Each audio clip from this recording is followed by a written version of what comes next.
আসসালামু আলাইকুম সবাইকে। আজকে আমি সূর্যমুখী ফুল বানাবো কাগজ দিয়ে। এজন্য আমি প্রথমে সবুজ কাগজ নিয়েছি। এরপর এটাকে আমি এই তো ভিডিওতে দেখানো প্রসেস অনুযায়ী ভাঁজ করে নিয়েছি। তো ভাঁজ করে নিয়ে আমি আঠা দিয়ে আটকে দিয়েছি। এরপর পাতা বানানোর জন্য আমি প্রথমে সবুজ কাগজের ওপরে পেন্সিল দিয়ে ড্র করে নিয়েছি পাতা শেপে। এরপর কাটিং করে নিয়েছি। তো এইভাবে আমি 2টা পাতা মেক করছি। দেন কিছুটা ব্ল্যাক পেপার নিয়েছি। ব্ল্যাক পেপারটা আমি মাঝ বরাবর ভাঁজ করে নেব। ভাঁজ করার পরে এই তো ভিডিওতে দেখানো প্রসেস অনুযায়ী আমি কাটিং করে নিব। ভাঁজটা খোলার পরে কিছুটা এমন দেখতে হবে। এইভাবে আমি আরও কয়েকটা বানিয়ে নিচ্ছি অফ ক্যামেরাতে।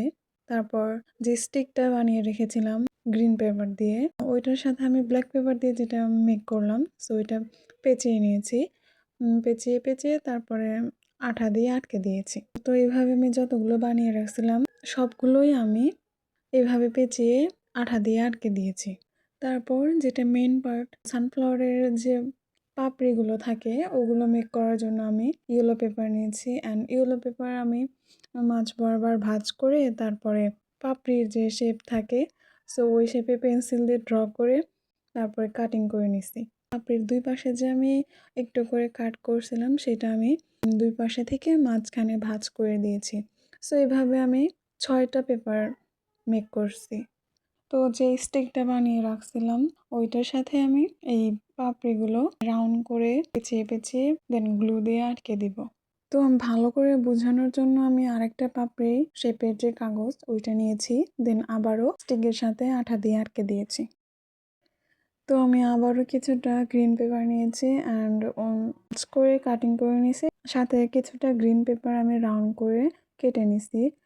এটাকেও আমি ভাঁজ করে তারপরে কাটিং করে নিছি।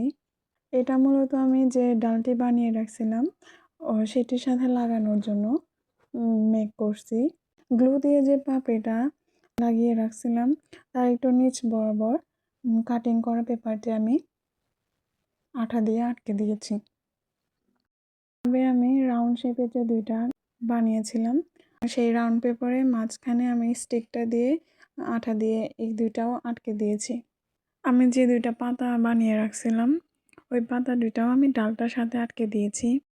তো ফাইনালি আমার কাগজের সূর্যমুখী ফুল রেডি।